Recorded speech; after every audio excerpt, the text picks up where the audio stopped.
Amen. Tu vas te tenir debout et on va simplement pendant quelques minutes rendre gloire à Dieu. Depuis un certain moment, depuis quelques années déjà, j'ai une chanson qui est l'expression de mon amour. Je sais que vous ne connaissez pas tous cette chanson, mais je voudrais que de là où tu te trouves, tu puisses simplement commencer à contempler ce Dieu puissant, ce Dieu grand, ce Dieu qui a permis que tu puisses être là ce soir. Vous savez, c'est pas donné à tout le monde de pouvoir être là. Il y a plein de personnes qui ont voulu être là aujourd'hui, mais ces personnes n'ont pas eu l'occasion. À toi, Dieu a fait la grâce d'être là ce soir, ce matin. Il t'a fait la grâce de pouvoir, bien qu'avec un cache-nez, au moins tu peux respirer derrière ce cache-nez. Il y a des personnes qui sont sous à savoir comment ça parle. Seigneur, je t'aime.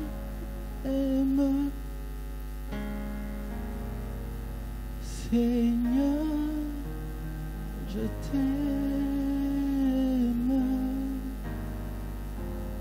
Seigneur, je t'aime.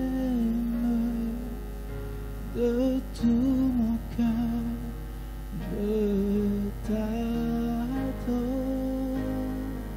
Oh,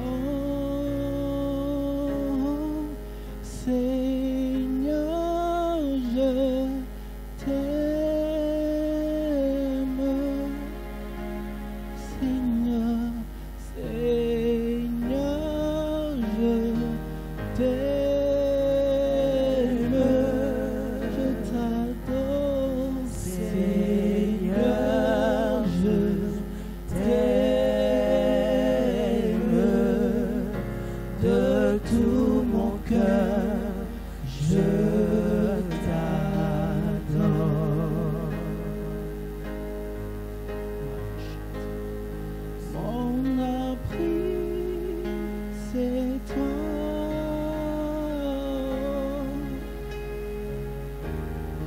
Mon refuge, c'est toi.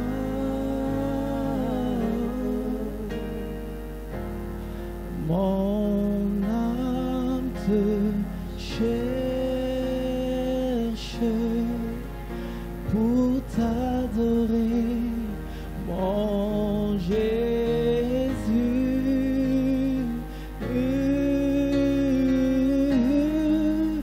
Mes mots sont faibles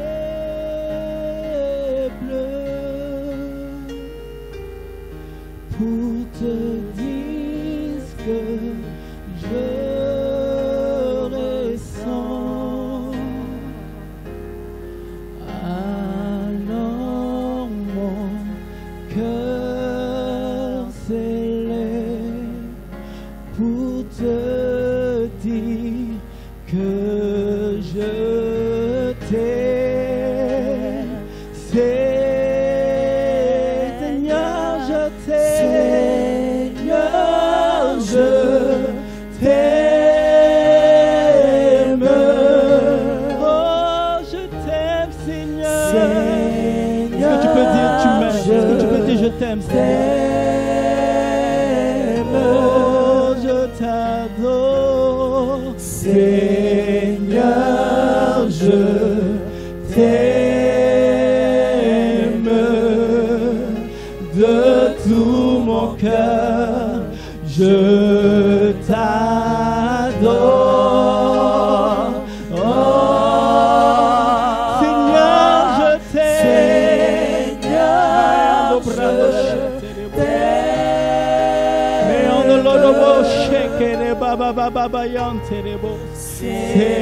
Seigneur, je t'aime. Oh Seigneur, Seigneur, je t'aime. De tout mon cœur, je t'adore. Est-ce que tu peux acclamer puissamment Jésus de Nazareth? Acclame ton Dieu, acclame ton roi.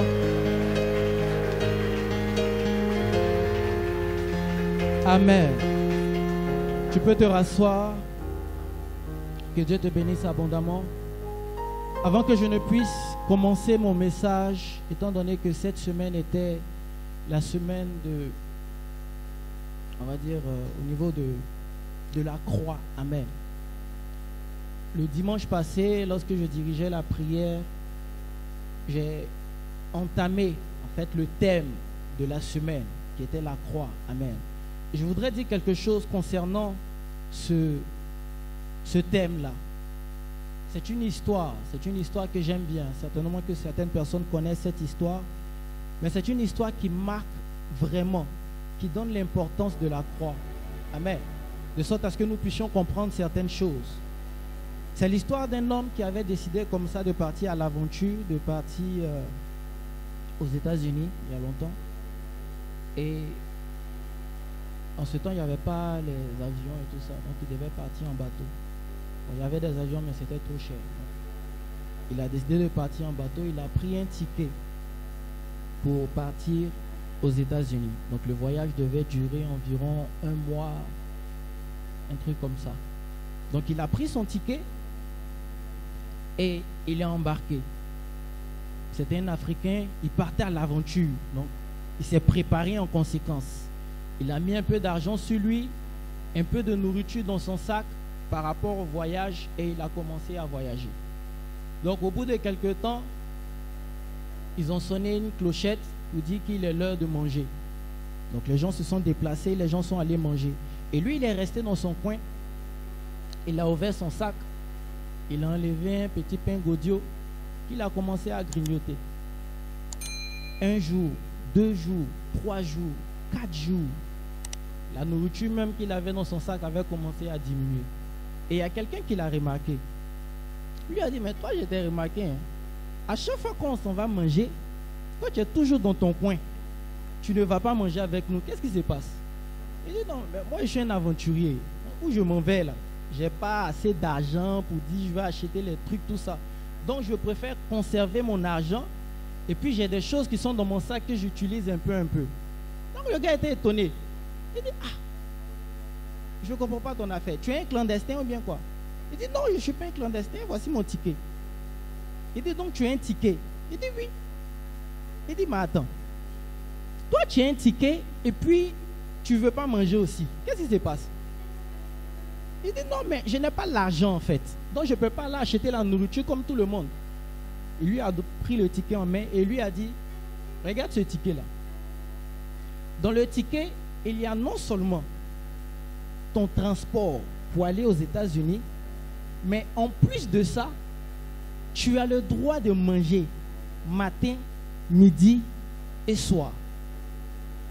Et le gars, il était étonné, il dit, ah, donc j'ai fait 4 jours de jeûne au pain Gaudio sans savoir que dans mon ticket, je pouvais manger matin, à midi et le soir. J'aime bien cette histoire. Pourquoi? Parce que cette histoire montre un peu le caractère des chrétiens. Souvent, on a tendance à croire que Jésus est venu, il est mort à la croix de Golgotha et puis on est sauvé. C'est fini. Le fait que Jésus soit mort à la croix de Golgotha, il te donne le voyage pour accéder au royaume des cieux. Mais l'autre avantage, c'est qu'en plus d'accéder au royaume des cieux, tu as des bénéfices. Tu peux aussi manger matin, midi et soir. Amen. Et parfois, on n'a pas conscience de cela. C'est la raison pour laquelle on pleure. C'est la raison pour laquelle parfois on est dans la détresse à cause de certaines ignorances. Quand la Bible dit que mon peuple périt par manque de connaissances, là, c'est à cause de tout ça. Il y a des choses que je n'avais pas compris jusqu'à un certain moment. Il y a des choses que je ne pouvais pas concevoir parce que je me disais, ce n'est pas pour moi, ou du moins, maintenant, là, je ne peux pas avoir ça. Et on se fait beaucoup de blocages comme ça. On se dit, non, ça, c'est pas pour nous maintenant. Pourquoi? Non, logiquement, je suis un peu trop jeune pour toucher des milliards. Non. Mais qui t'a dit ça? Qui t'a dit que Dieu n'aime pas les milliardaires? Amen. Qui a dit que Dieu n'aime pas quand tu roules de belles voitures? Il y a un homme de Dieu qui a dit, c'est parce qu'il n'y avait pas Range Rover autant. Sinon, pour rentrer à Jérusalem, peut-être Jésus allait prendre Range Rover. C'est parce qu'il n'y avait pas Range Rover qu'il a pris Anne. Amen. Dieu aime les bonnes choses. Et quand il te voit, tu es bien, tu es rassasié, tu as bonne mine, il est content. Amen. Donc je veux t'exhorter ce soir à ne pas te limiter, à ne pas limiter la main de Dieu sur toi. La Bible déclare qu'il est capable de faire toutes choses au-delà de ce que nous pouvons penser ou imaginer. Ça veut dire que le point de départ, c'est ta pensée. C'est ta pensée et ton imagination. Là où tu as commencé à penser, c'est là-bas que Dieu va te montrer qu'il peut aller plus. Mais si tu commences déjà à penser dans le studio, il va aller là-bas. Dieu n'a pas de problème. Je disais vendredi quand j'étais à la cellule, je disais, si j'étais la femme qui avait perdu son mari, la femme dont le prophète, son mari était prophète, si j'étais cette femme et que le prophète Élisée avait dit, va prendre les récipients pour remplir l'huile, moi j'allais m'asseoir au bord de puits. Oui, parce que c'est le jour, au moment où ils ont dit, il n'y a plus de vase. C'est là que l'huile a cessé. Donc s'il y avait un vase, ça allait couler. Donc je m'assois à côté du puits. Je verse. Et je crois que le Seigneur est capable de faire ça dans ta vie. Est-ce que tu peux acclamer le Seigneur pour cela? Amen. Nous allons commencer notre message toujours dans le même esprit que le viens et vois. Alléluia. Toujours dans le même esprit. Mais cette fois-ci, on va toucher cela dans une autre perspective. Amen. Et lorsqu'on arrivera jusqu'à la fin, on comprendra. Tu vas prendre ta Bible avec moi dans le livre de Genèse. Genèse chapitre 1, versets 27 à 28. Et Éphésiens chapitre 5, versets 31 à 32. Genèse 1, 27 à 28. Éphésiens chapitre 5, versets 31 à 32. Ok, je vais faire la lecture moi-même. Genèse chapitre 1, verset 27. Genèse chapitre 1, verset 27. Dieu créa l'homme à son image. Il le créa à l'image de Dieu. Il créa l'homme et la femme. Dieu les bénit. Et Dieu leur dit, soyez féconds, multipliez, remplissez la terre et l'assujettissez, et dominez sur les poissons de la mer, sur les oiseaux du ciel, et sur tous les animaux qui se meuvent sur la terre. Éphésiens chapitre 5, verset 31. C'est pourquoi l'homme quittera son père et sa mère, s'attachera à sa femme, et les deux deviendront une seule chair. Verset 32. Ce mystère est grand. Je le dis. Je dis cela par rapport à Christ et à l'Église. Amen. Les différents passages que nous avons lus sont des passages qu'on connaît, en tout cas dans le livre de Genèse. Peut-être dans le livre d'Éphésiens, ce n'est pas un passage qui est assez connu, pas un passage qui est assez visible, mais dans le livre de la Genèse, on connaît. La Bible déclare que Dieu a créé l'homme à son image. Il a créé à l'image de Dieu. Il a créé l'homme et la femme. Et Dieu les a bénis.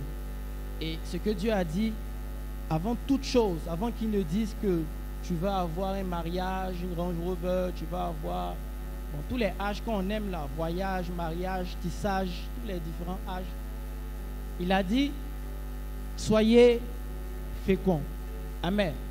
Dieu leur a dit, soyez féconds. Et il dit, multipliez, assujettissez. Amen. Avant qu'il ne parle de assujettir, avant qu'il ne parle de dominer, la première des choses qu'il dit d'abord, c'est soyez féconds. Dis avec moi, soyez féconds. Et dans l'autre passage, c'est Paul qui parle. Vous savez, Paul était quelqu'un qui avait reçu quelque chose de particulier de Dieu. il avait reçu quelque chose que même les disciples, ceux qui ont marché avec Dieu, avec Jésus, ne pouvaient pas comprendre. Parfois même, Pierre allait jusqu'à dire, les écrits de Paul sont compliqués. Parce que la dimension de la compréhension de Paul était vraiment quelque chose d'extraordinaire. Et Paul était en train de parler à des personnes, et il leur disait dans sa lettre, il parlait de la structuration de la famille. Il parlait du rôle que doit jouer l'homme, le rôle de la femme. Et à la fin, il dit, l'homme quittera son père et sa mère et il s'attachera à sa femme et les deux formeront une seule chair. Et il met une pause. Et il dit, ce mystère est grand. Et je dis cela par rapport à Christ et à l'Église. Amen. Le premier homme s'appelait Adam et son épouse était Ève. Les deux ont zaï, Dieu les a chassés. Amen. N'est-ce pas qu'ils ont zaï? Dieu les a chassés. Mais la Bible déclare que Dieu a, pour pouvoir sauver l'humanité, il a envoyé un autre Adam. Amen. Mais cette fois-ci, Dieu était hiéré. Il n'a pas créé sa femme directement. Amen. Il n'a pas créé directement. Il a attendu que son fils puisse partir. Et puis, sa femme est venue. Parce que le premier Adam était là. Sa femme est venue, elle lui a créé problème. Il dit, cette fois-ci, je ne vais pas faire les choses comme ça. Adam vient, et après plusieurs choses, sa femme vient. Mais Adam est parti. Il dit, parce que premièrement, il était là, donc tu l'as mis dans le problème. Cette fois-ci, je vais le mettre à côté de moi. Toi seul, tu vas te débrouiller ici. Mais une chose est sûre, Dieu a créé le second Adam et il a envoyé sa femme, Ève. Il y a une chose de particulier dans la Bible. C'est que quand tu lis la Bible depuis la Genèse jusqu'à Apocalypse, tu te rends compte que Dieu se donne un rôle particulier. Et Dieu a un amour pour quelque chose de particulier. Et cette chose-là, c'est le concept de la famille. Dieu aime la famille. C'est la raison pour laquelle, lorsque deux personnes décident de se marier, même si c'est difficile, tu vas voir que la situation va se décanter. Ils ne savent pas comment ça va se faire. Mais ça va se faire. Ils vont se marier. Même si les choses sont vraiment compliquées, au dernier moment, il y a un oncle bizarre que tu ne connais pas, ou bien quelqu'un que tu n'as jamais vu va venir te dire, ah, tu te maries. Ah, d'accord. Donc, je t'offre le costume. Je t'offre la chaussure. Je t'offre telle chose. Non, t'inquiète. Moi-même, je vais me charger de la nourriture. Pendant que toi-même, quand tu fais ton programme là, tu as 5200 sur toi pour pouvoir te marier. Et puis 200 là même là, tu dois à quelqu'un.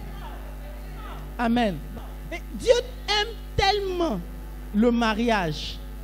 Il aime tellement le concept de la famille que Dieu, à chaque fois que quelqu'un prend la décision de se marier, Dieu l'aide.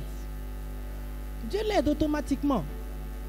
Donc, à cause de l'amour de Dieu pour le mariage, à cause de l'amour de Dieu pour la famille, Dieu est toujours dans une logique de famille. C'est la raison pour laquelle il dit encore dans sa parole, il dit une chose, il dit que c'est de lui que sortent tous les noms des familles dans les cieux.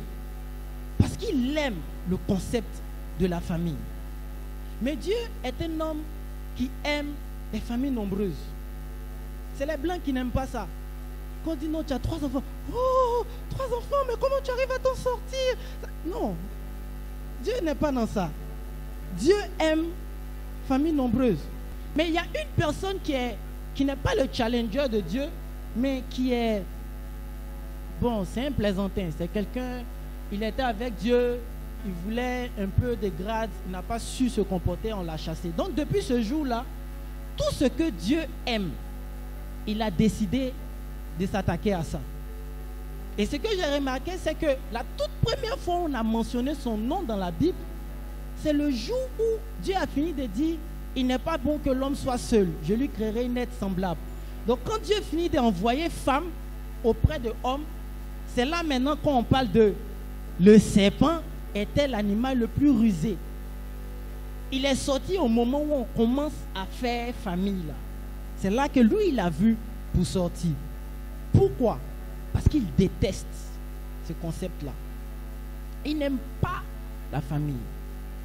Et je me rappelle quand j'étais au Ghana, j'étais en train de prier et pendant mes prières, le Saint-Esprit m'a fait comprendre une chose.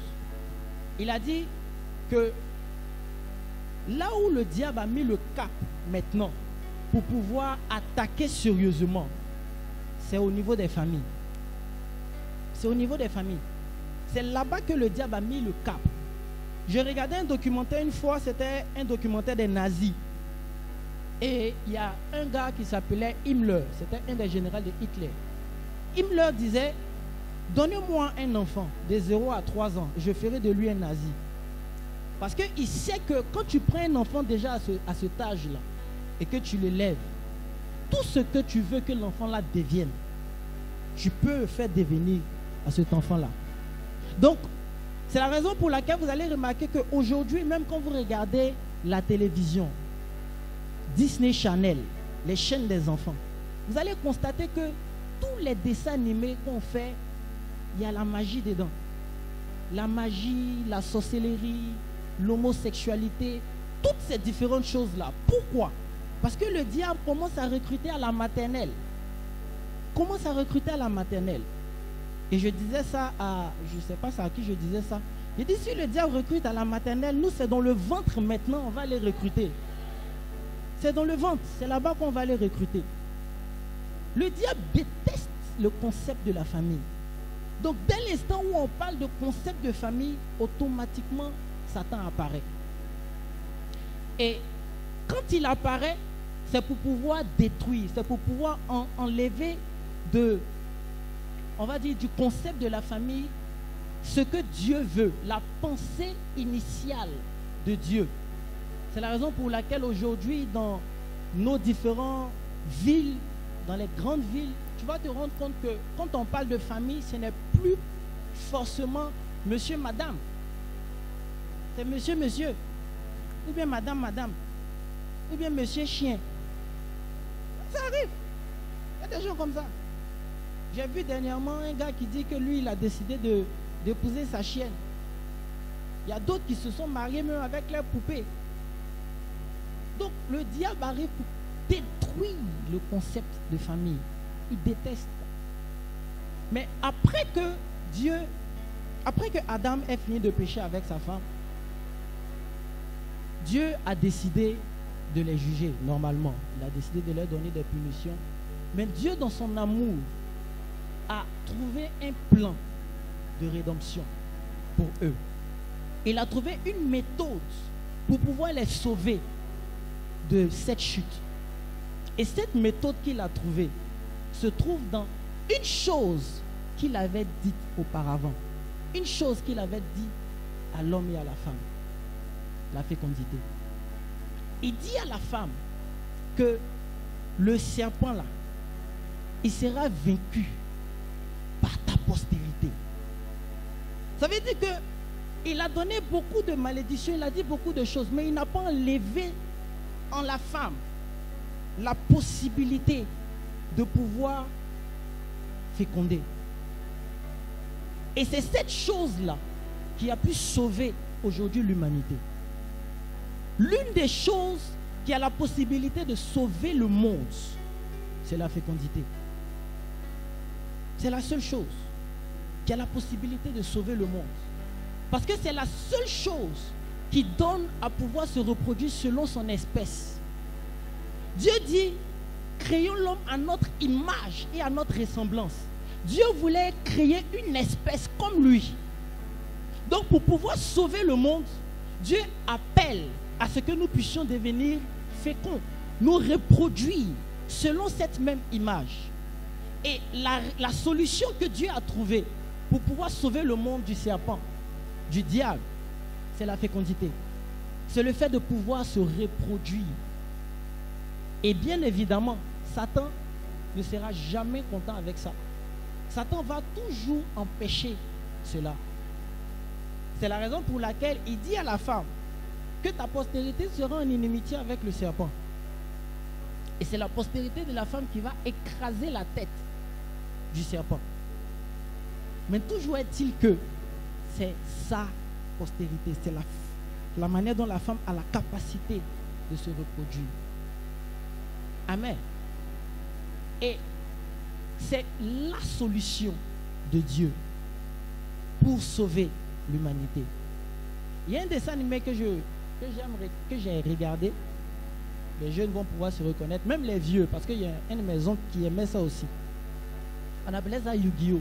Qui a déjà regardé Yu-Gi-Oh? Qui connaît? Les jeunes là. Les tontons aussi, vous pouvez lever la main, il n'y a pas de honte, hein? Ça fait rien. Dans Yu-Gi-Oh! Il y a une partie qui m'a plu.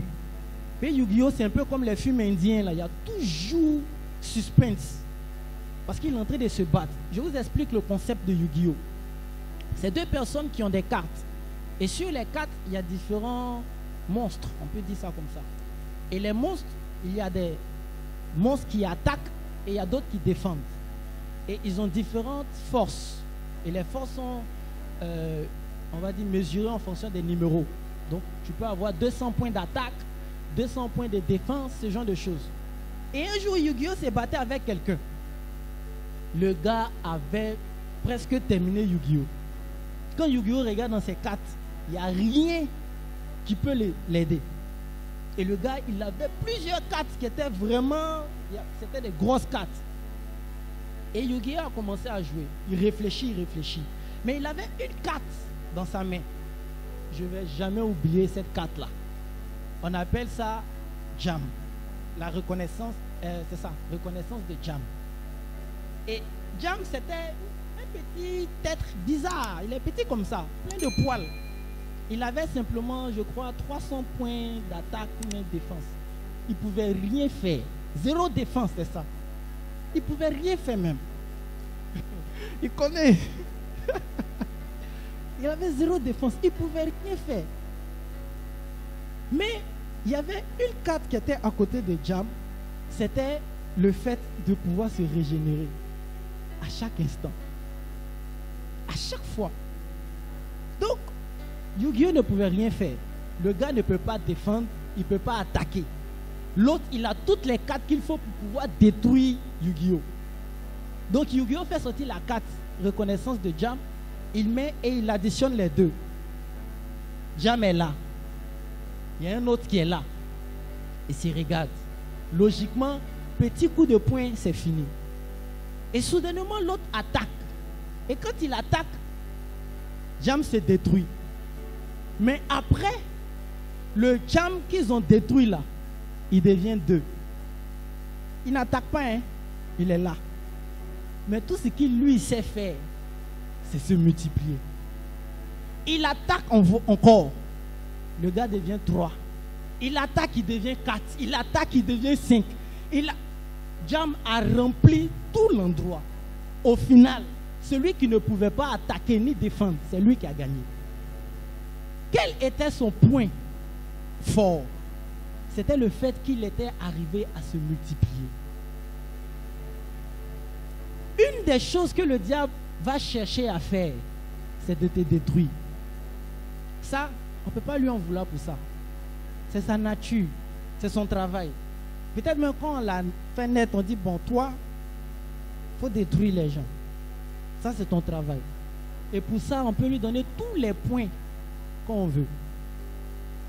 Mais une des choses que toi, tu peux faire pour pouvoir empêcher le diable de pouvoir t'atteindre, c'est de te multiplier. C'est de te multiplier. Parce que plus tu te multiplies, moins il a de force pour pouvoir t'atteindre.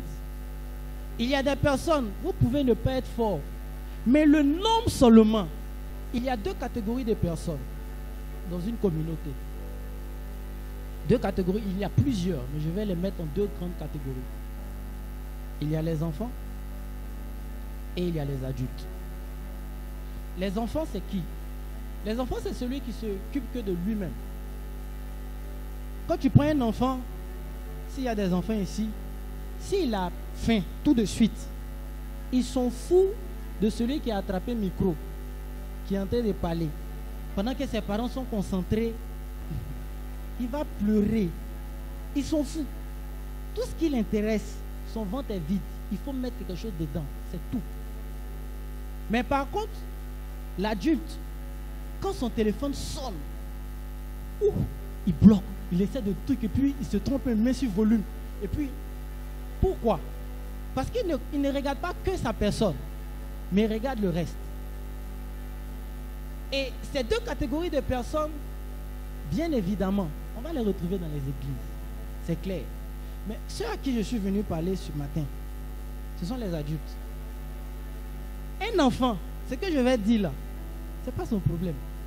Ils sont fous. Tu vas finir de parler, le jeune il a bien prêché, hein? Et puis qu'il prêche de façon ça fait rire.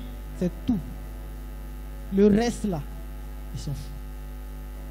Mais l'adulte, quand il commence à évoluer, regarde ce que la Bible dit. La Bible dit, un enfant nous est né, un fils nous est donné.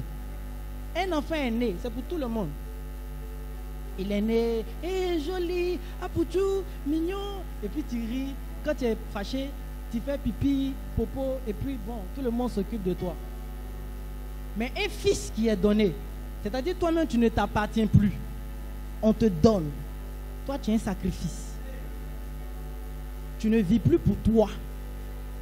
Quand tu vis là, tu vis en fonction de quelqu'un d'autre. Jésus a dit une chose une fois. Il dit quand tu étais jeune, tu faisais les choses par toi-même. Le jour où tu veux aller en boîte, tu te lèves, tu vas en boîte.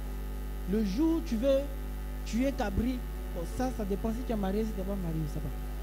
Mais là encore, tu tues. Mais quand tu deviens grand, tu ne fais plus les choses par toi-même.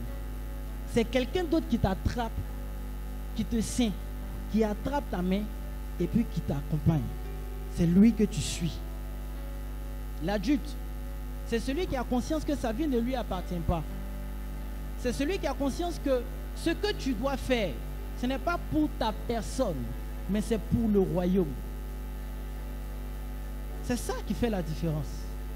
Ce n'est pas pour ta personne, mais c'est pour le royaume de Dieu.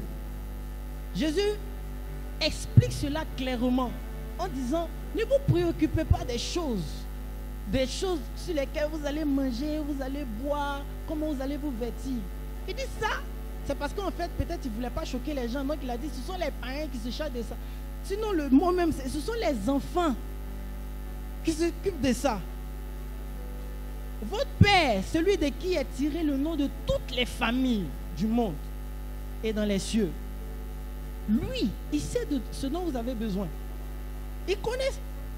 C'est-à-dire quand Dieu te regarde, il dit, jolie femme comme ça là, si elle lui n'a pas donné quelque chose pour mettre si elle là, c'est pas bon.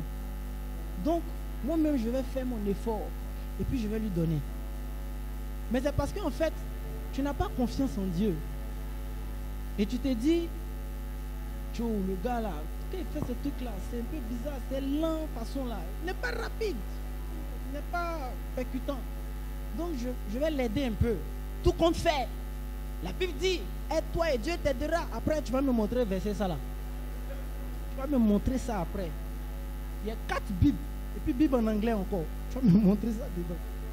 Amen. Comme tu n'as pas confiance, c'est en ce moment-là que tu te dis, non, j'ai fait moi-même un peu. Et puis, quand le Seigneur sera content, il va faire. Et après, tu es jaloux quand tu vois certaines personnes. Tu dis, hey, les enfants chéris de Dieu, c'est eux qui évoluent seulement. C'est les mêmes personnes qui rendent témoignage. Tu ne sais pas ce que les personnes qui rendent témoignage font. Pendant que toi, tu t'occupes de toi-même, Dieu, lui, s'occupe d'eux. Amen. Pendant que tu cherches à t'occuper de toi, Dieu, lui, s'occupe de ces personnes-là. Et aujourd'hui, nous voulons parler à des personnes qui sont, non pas des enfants qui sont nés, mais des fils qui sont donnés. Ce sont ces personnes-là qui héritent du royaume des cieux. Ce sont ces personnes-là qui ont la capacité de voir la perspective de Dieu. Qui ne regardent pas selon leur vision à eux, mais qui regardent selon la vision de Dieu. Quand Dieu dit, ne vous préoccupez pas de ce que vous allez manger, vous allez voir, mais cherchez premièrement le royaume des cieux et sa justice, c'est-à-dire chercher les avantages du royaume des cieux. Ce que le royaume des cieux ont besoin sur la terre, quand tu seras en train de chercher ça, c'est en ce moment-là que tu verras la main de Dieu agir dans ta vie. Amen. Il y a une des choses que le diable fait, et ça c'est l'une des attaques du diable. Quand Satan arrive dans la vie d'une personne, il a le même procédé. Et si tu vois ça et que tu te reconnais dedans, sache que le serpent est passé par là. Samuel, tu vas prendre Genèse chapitre 3, versets 1 à 5.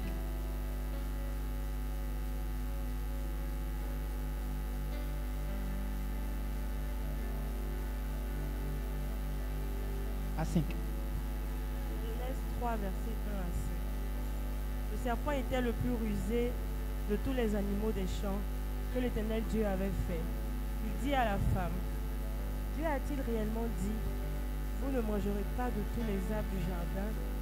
La femme répondit au serpent, nous mangeons du fruit des arbres du jardin. Mais quant au fruit de l'arbre qui est au milieu du jardin, Dieu a dit, vous n'en mangerez point et vous n'y toucherez point, de peur que vous ne mouriez. Amen. Et puis continue. Verset 4. Alors le serpent dit à la femme, vous ne mourrez point, mais Dieu sait que le jour où vous en mangerez, vos yeux s'ouvriront. Vos yeux s'ouvriront. Et que vous serez comme des dieux. Et vous serez comme des dieux. Connaissant le bien et le mal. Connaissant le bien et le mal. Maintenant, regarde la réaction de la femme. La femme vit que l'arbre était bon à manger. La femme vit que l'arbre était bon à manger et agréable à la vue.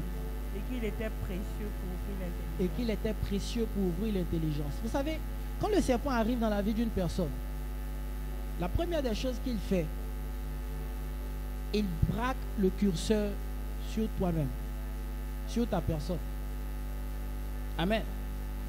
Il commence à te donner de regarder à toi et à toi-même. Lorsque Satan était encore Lucifer, lorsqu'il était avec Dieu, lorsqu'il donnait l'adoration à Dieu, il dit, je monterai sur le trône, sur la montagne de Dieu. Je vais m'asseoir sur son trône. Je vais prendre ci, je vais prendre ça. On appelle cela le syndrome luciférien. Amen. Le syndrome luciférien. Tu tournes tout à ta personne. C'est dans ce contexte-là que tu vas voir plusieurs personnes qui vont se fâcher à l'église parce qu'on ne s'occupe pas trop d'elles. Tu as oublié que ça fait 102 ans que tu es chrétien. C'est-à-dire toi-même là, tu devais commencer église, être bishop, envoyer des gens en mission en Afghanistan. Mais tu as oublié ça. C'est toi encore, tu te plains que on ne me rend pas visite. La dernière fois, là, j'ai vu la sœur Raïssa. Elle ne m'a pas salué. Et quand j'ai vu sa mine, là, je sentais qu'elle venait de me critiquer. Ça, là, je ne peux pas laisser ça. Je quitte l'église. Il faut partir. Je vais te donner le transport. Tu vas partir. Mais là, maintenant, tu t'en vas. C'est comme ça, 5 autres personnes vont venir. Amen. Satan, lorsque le serpent arrive dans ta vie, la première des choses qu'il fait, il braque le curseur sur toi, sur ta personne. Or, la Bible dit que si je vis, ce n'est plus moi qui vis, mais c'est Christ qui vit en toi. Ça veut dire que ta vie même là, ça n'a pas d'importance. À la vérité, c'est ça. C'est ce qu'on n'arrive pas à comprendre. Ta vie ne t'appartient pas. Bon, tout de suite, si Dieu dit, tu ne vis plus, tu vas faire quoi? C'est fini. Mon papa disait une chose, et très souvent il dit ça. Il dit, c'est par respect qu'un éléphant vient chier dans ton champ la nuit. Parce que s'il vient matin là, tu vas lui faire quoi? Tu ne peux rien faire. Tu ne vas rien faire. Peut-être il va venir la nuit, tu as dit, hé, ça là, si j'étais là. C'est parce qu'il savait qu'il avait voyagé qu'il est venu. Si j'étais là, choukouya d'éléphant, j'allais faire. Il t'a respecté. Amen. Mais la Bible déclare qu'il connaît les projets qu'il a formulés pour toi. Ce n'est pas toi tes projets. Regarde, parfois ce qu'on veut faire, c'est-à-dire, on veut faire nos plans, et puis inclut Dieu dans nos plans. Oh, avant même que tu ne naisses, Dieu avait déjà fait le plan et puis il t'a inclus dans son plan. Toi, tu veux faire ton plan, tu crois que tu es plus grand metteur en scène que lui. Non, tu n'es pas plus grand metteur en scène que Dieu. C'est-à-dire, avant la fondation du monde, il avait déjà tracé ta destinée dans cette fondation, avant que toi-même tu ne décides de ce que tu veux devenir. Aujourd'hui, tu as discuté pour dire non, moi j'avais déjà fait mes projets, voilà ce que je devais faire. Et moi là, je devais être docteur, c'est ce que je voulais. Après, il a changé. Il dit non, je vais être historien. Après, il a changé. Un temps, je voulais devenir footballeur. J'ai changé encore. Amen. Moi, aujourd'hui, ils sont en train de prêcher. Non, sérieux, si on me disait à 12 ans, ou bien 9 ans, que toi, tu as prêché, il a craché sur toi. Non, sérieux. Mais quand tu regardes les pasteurs d'avant, tu te poses des questions. Tu dis, mon frère, bonjour. Ah non, tu sais que Dieu t'aime aussi. C'est bizarre. Un de mes grands frères, l'apôtre William, il disait l'une des raisons pour lesquelles lui n'était pas venu devenir chrétien vite, c'est à cause du style des pasteurs d'avant.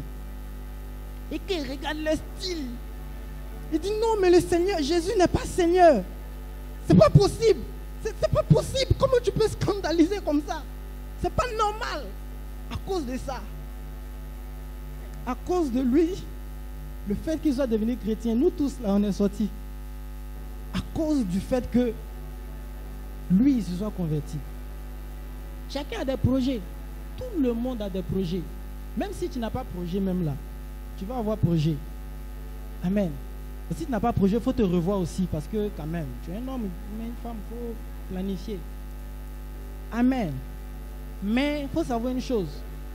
Ton projet là, si ça ne rentre pas dans le plan de Dieu, peu importe la beauté de ton projet, peu importe la couleur de ton projet, c'est zéro. Ça ne va pas quelque part. Ça ne va pas quelque part. Le bishop Dag disait, quand il avait commencé les cours pour devenir médecin, il a étudié jusqu'à... Son papa était un homme d'affaires très riche. Et c'était plus à cause de son papa arrivé à un certain moment qu'il partait, qu'il continuait les cours, jusqu'à ce qu'il devienne médecin. Et le jour où il est venu dire à son papa, bon, c'est fini, moi je veux commencer le ministère à temps plein. La première des choses que son papa a fait, il a déshérité. Il dit, dans ma famille, les Dag, personne ne peut vivre de collecte. Parce que c'est comme ça que lui, il appelle les pasteurs, les gens qui vivent de collecte. Il dit, personne ne peut vivre de collecte. Et sa maman, elle, bien évidemment, elle va suivre son mari. Et pendant plusieurs années, quand il a commencé le ministère, c'était difficile pour lui. La personne qui le soutenait, c'était sa grande sœur. Elle était en Suisse en ce moment. C'est elle qui le soutenait. La seule chose que son papa lui avait donnée, c'était une chambre dans un de ses hôtels. Et il dit même arrivé à un certain moment, il avait coupé l'électricité là-bas. Il dit, comme tu dis que tu veux vivre de collecte, prends tes collectes et puis voilà acheter l'électricité. Donc il était là-bas. Pendant plusieurs temps. Et arrivé un moment, il se demandait, mais attends, est-ce que le Seigneur m'a vraiment parlé? Est-ce que vraiment même il m'a parlé?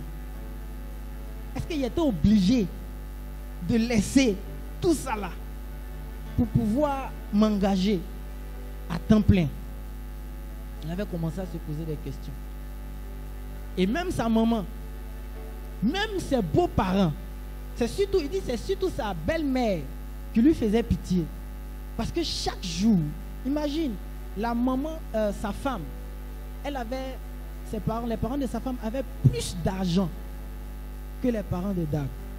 Donc imagine, son papa avait un ranch avec des chevaux dedans, il faisait courses, quand on fait super ému là. Son papa, lui, il avait ça. Donc imagine l'étendue de sa richesse. Et les parents de sa femme avaient plus d'argent. Donc toi, tu prends leur fille, et puis du jour au lendemain, tu dis, toi, tu ne travailles plus. Hein? La maman de sa femme, chaque jour, elle pleurait. Et malgré tout ce qui s'est passé, il a décidé de rester ferme. Et aujourd'hui, quand tu rentres dans l'école où j'étais, dès que tu arrives là-bas, la première des choses que tu te demandes, mais ce gars-là, il a monté quelle multinationale pour pouvoir bâtir un truc comme ça. Et ça ne fait que grandir chaque jour. Chaque jour, on casse et puis on a grandi. On casse et on a grandi. Je pense même que peut-être s'il vit encore jusqu'à quelques années, la montagne où ça se trouve, il va payer tout. Mais ça a commencé par quoi? Ça a commencé par le fait qu'il s'est dit en lui-même, si je vis, ce n'est pas pour moi. Les gens pourront dire ce qu'ils veulent. Les gens pourront faire ce qu'ils veulent. Ils pourront t'appeler la sœur en Christ, sœur Agathe, si tu veux. Toutes sortes d'appellations.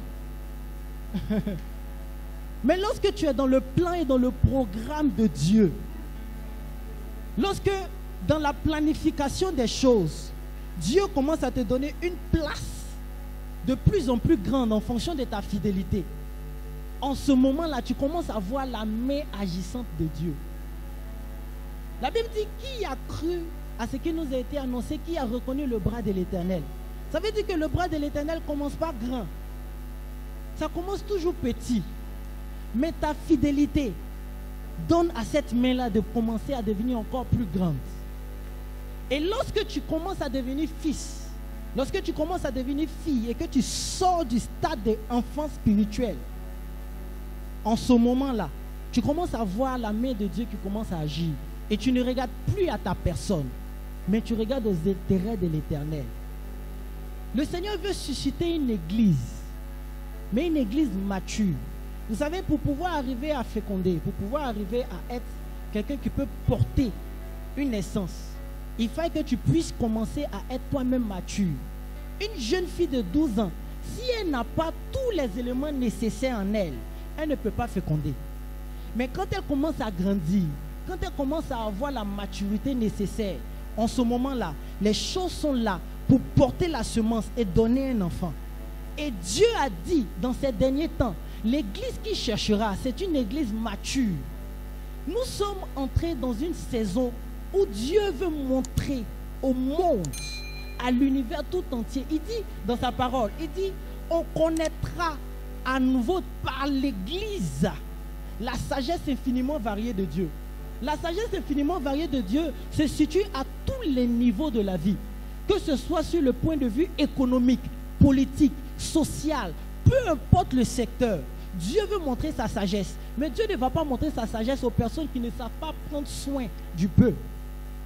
Il dit, on ne donne pas des perles aux pourceaux pour dire qu'on ne donne pas des bonnes choses aux enfants. Tu peux aimer ton enfant comme tu veux. Tu peux lui démontrer tout l'amour que tu as pour lui. Mais tant qu'il a 8 ans, tu ne peux pas lui offrir une Range Rover. Tu ne peux pas. Parce que tout ce que tu vas faire, c'est de le détruire. Mais lorsque tu commences à rentrer dans la maturité, lorsque tu commences à comprendre quels sont les intérêts de l'Éternel, quels sont les intérêts du royaume des cieux, en ce moment-là, Dieu commence à regarder plus à toi. Il dit, mais ce fils-là, il a quelque chose de particulier. Il faut que je puisse lui donner encore plus pour qu'il puisse arriver encore plus loin. Et par la suite, lorsque les gens te verront, ils diront certainement, si cet homme-là, il n'est pas dans une loge maçonnique, c'est que certainement il a fait un pacte avec Satan. Et tu lui diras, ce n'est pas par une loge maçonnique que je suis arrivé où je suis. Ce n'est pas par un pacte avec le diable que je suis là où je suis. Mais c'est à cause de mon alliance avec le Dieu qui a créé toutes les choses qui existent sur la terre. Parce que j'ai quitté l'état où je suis d'enfant pour rentrer dans la dimension de fils. Et je suis devenu fécond. Dieu attend ta fécondité.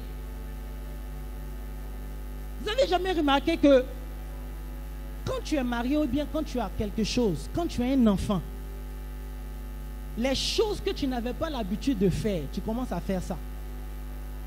Parce que les responsabilités commencent à venir. C'est en ce moment-là que tu te rends compte que tu pouvais avoir l'argent. Tu ne sais pas comment ça fait, mais l'argent vient. Il faut avoir ton enfant malade à 3 h du matin. Tu ne sais pas comment tu vas faire, l'argent va venir. Parce que quand tu commences à être mature, la sagesse qui vient là, non, une sagesse surhumaine. Et c'est pareil, de la même façon dont ça agit dans la vie courante, c'est de cette même façon dont ça agit dans la vie spirituelle. Quand tu commences à féconder, quand tu commences à te reproduire selon ton espèce, le Seigneur lui-même te donne les moyens pour que tu deviennes encore plus grand, encore plus fort, encore plus puissant. Mais la seule chose dont il a besoin, c'est des fils et des filles. C'est la seule chose dont Dieu a besoin. Pas des personnes qui regardent seulement à leurs intérêts. Je peux vous assurer d'une chose. La plupart des grands miracles que j'ai vus se réaliser dans ma vie, c'est lorsque je ne regardais plus à ça. J'ai commencé à travailler avec mon frère ici, avec Stéphane. C'est dans quelle année qu'on est arrivé à Acticol? 2014 ou 2015, je ne sais pas. Quand on a commencé à travailler, un peu façon jeune fonctionnaire, maintenant tu mets 4 dans le mur et puis l'argent sort, des petits trucs façon là. Donc un peu façon là. Le Seigneur a enlevé ça, pia, en bas de moi. Un coup, je suis parti.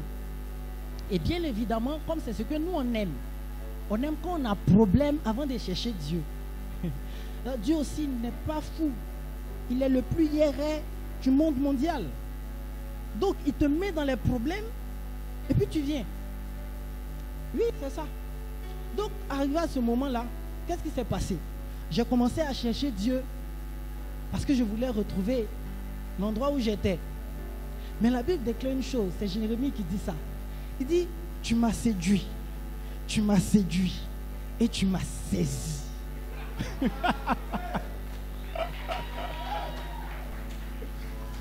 Oh, tous mes bébés, viens un peu. Et puis au moins tu dis, c'est fait. C'est-à-dire, moi-même, j'ai commencé à le chercher à cause du travail. Au moment où je vais m'en rendre compte, j'ai oublié à faire du travail là. Complètement zappé le truc. Je ne savais même pas que je pouvais travailler encore. J'ai commencé à oublier ça. C'était plus jamais dans ma tête. Et un jour comme ça, bim, on m'appelle au téléphone. Bonsoir, monsieur Guédé. Je dis, bonsoir, c'est qui? Elle dit, c'est moi, c'est temps de la société Acticol. Voilà, nous avons vu vos dossiers. C'est mamie, c'est l'auto. Est-ce que vous pouvez être prêt pour un entretien? Entretien de quoi? Pour travailler. Est-ce que moi, il t'a dit, je vais travailler? Elle dit, mais nous, on t'a appelé pour que tu travailles. Elle dit, d'accord, ok, donc faites entretien. Et ce jour-là, j'avais ma nièce, Esli, je devais aller la déposer chez sa maman. Donc je devais emprunter un woro à Yopougon, Académie, fin goudron, précision. C'est la zone la plus chaude de tout Nyongon Nord. J'étais là avec du bruit et ma nièce qui faisait encore plus de bruit à côté de moi. Et c'était une gare de Woro. Donc les klaxons, pipi, il faut bouger là. Tu crois que c'est pour ton papa ou bien qu'est-ce que tu sais? C'est dans ça là. On dit de faire entretien téléphonique. Wallahi, je n'ai rien dit. Je n'ai rien dit. La dame parle. Je dis bon, logiquement c'est moi, il doit parler. C'est toi qui parles pour me donner. Elle parle et puis elle dit c'est ça. Je dis oui, c'est ça. Elle dit ok, d'accord. Donc l'entretien téléphonique s'est bien passé. Donc on vous attend dans nos bureaux pour un entretien physique. Elle dit ah, donc ça là c'était un entretien. D'accord, il n'y a pas de souci. Et c'est comme ça que je suis allé là-bas. Donc quand j'arrive là-bas, c'était la baronne Sally qui était là-bas. Et j'arrive, je fais l'entretien avec Sally. Elle dit, mais je vois que tu étais ici, arrivé un moment, tu nous as quittés. J'ai dit, rectification. Je ne vous ai pas quitté, vous m'avez renvoyé. Elle dit, non, mais dans notre truc ici, on voit que vous avez abandonné le travail, tout ça. Que c'est la raison pour laquelle on vous a appelé. C'est pas quel est le problème et tout ça. Vous êtes parti comme ça. Je dis, bon, moi, j'étais malade, hein. J'étais malade. Et c'est dans ma maladie là, un bon jour on m'appelle pour dire, c'est fini. Que de venir prendre mes 2 photos pour rentrer à la maison. Je dis, bon, est-ce que vous êtes intéressé à travailler? Parce que là, on a besoin de vous, on veut que vous puissiez venir et tout ça. C'est travail maintenant qui négocie avec moi pour pouvoir venir travailler. Pendant qu'avant, c'était moi qui cherchais le travail, aujourd'hui, c'est le travail qui me cherche. Amen. Est-ce que tu vois un peu le film? Pourquoi? Parce qu'arrivé à un certain moment, je m'en foutais de ça. Il m'avait saisi. J'avais commencé à comprendre que le plus important, ce n'était pas le fait que je travaille ou pas. Le plus important, ce n'était pas le fait que j'ai transport ou pas. Mais le plus important était que je puisse faire sa volonté. Que je puisse faire son œuvre. Que je puisse travailler pour le royaume. Et la parole qui dit que ne cherchez pas les choses, cherchez premièrement le royaume des cieux et sa justice, et le reste vous viendra par la suite. J'ai vu cette parole-là devenir physique et tangible dans ma vie. Celui qui doute que Dieu est capable de faire des miracles, je suis un miracle ambulant. Un miracle ambulant. La seule chose que Dieu attend de toi, c'est ton cœur et ta maturité. Ton cœur et ta maturité. Nous sommes trop...